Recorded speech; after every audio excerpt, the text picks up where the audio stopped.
तेरे वादे पे जिए हम तो ये जान झूठ जाना कि खुशी से मर न जाते अगर एतबार होता। गालिब का 400 साल पुराना ये शेर पाकिस्तान के मामले में आज भी बिल्कुल सटीक है। सवाल ये है कि नवाज के बयान पर कितना भरोसा करें, क्योंकि तारीख के आईने में तो पाकिस्तान हर बार झूठा और फरेबी ही निकला है। खास बात यह है कि नवाज के इस बयान की पाकिस्तान से अब तक कोई आधिकारिक पुष्टि भी नहीं हो रही है, ना ही भारत को औपचारिक तौर पर बातचीत के लिए कोई संदेश दिया गया है। To hold a plebiscite in Jammu and Kashmir. Pakistan के प्रधानमंत्री नवाज शरीफ का बयान खुद उनका ही इम्तिहान लेने वाला है। शरीफ ने जो दाव चला वो भारत से पहले पाकिस्तान में ही आजमाया जाने वाला है, क्योंकि पाकिस्तान के प्रधानमंत्री नवाज शरीफ का भारत के लिए उठाया गया कोई भी कदम पाकिस्तान में बैठी कट्टरपंथियों की जमात, पाकिस्तान में बैठी फौज और पाकिस्तान की खुफिया एजेंसी ISI के अंगारों से गुजरता है।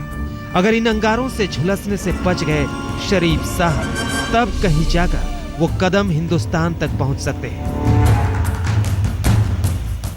और तारीख ये बताती है कि शरीफ साहब की नीयत ठीक भी हो तो भी उनकी कथनी और करनी के बीच अंगारों भरा ये रास्ता कभी किसी कदम को हिंदुस्तान तक पहुंचने नहीं देता।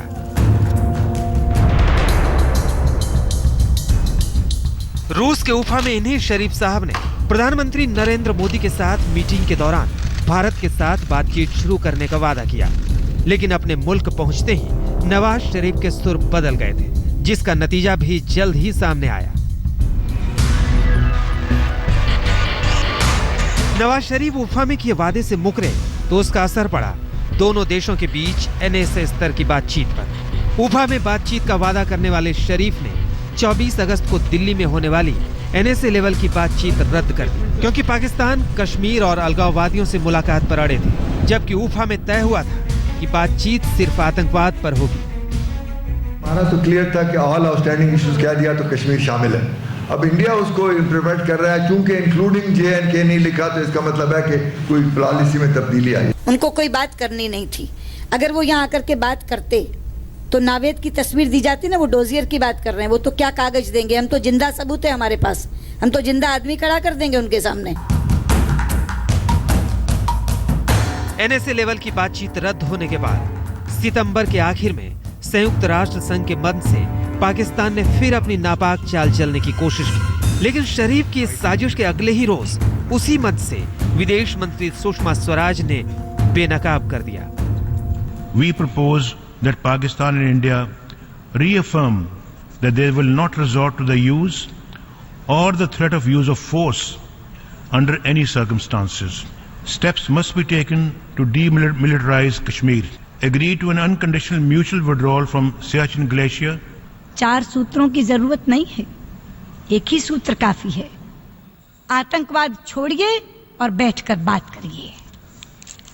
यही एक सूत्र सारी समस्याओं का समाधान कर देगा।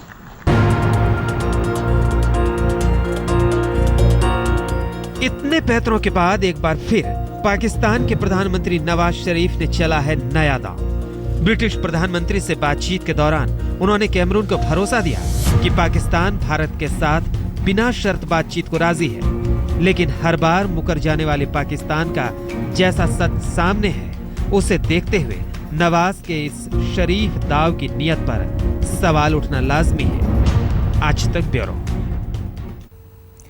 पाकिस्तान के प्रधानमंत्री का बयान उम्मीद तो जताता है, लेकिन भारत में एक्सपर्ट से लेकर विपक्ष तक का मानना है कि नवाज शरीफ बात से पहले घात पर नकेल कसें, फिर उन पर यकीन भी आ जाएगा और बात के कुछ मायने भी निकल पाएंगे।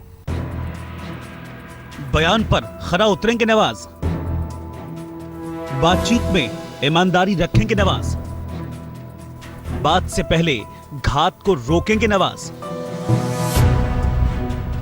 ये वो सवाल हैं जिनका जवाब शायद खुद पाकिस्तानी प्रधानमंत्री नवाज शरीफ के पास भी नहीं होगा, क्योंकि उनके बयान के बाद पाकिस्तान का मिजाज सामने आना अभी बाकी है।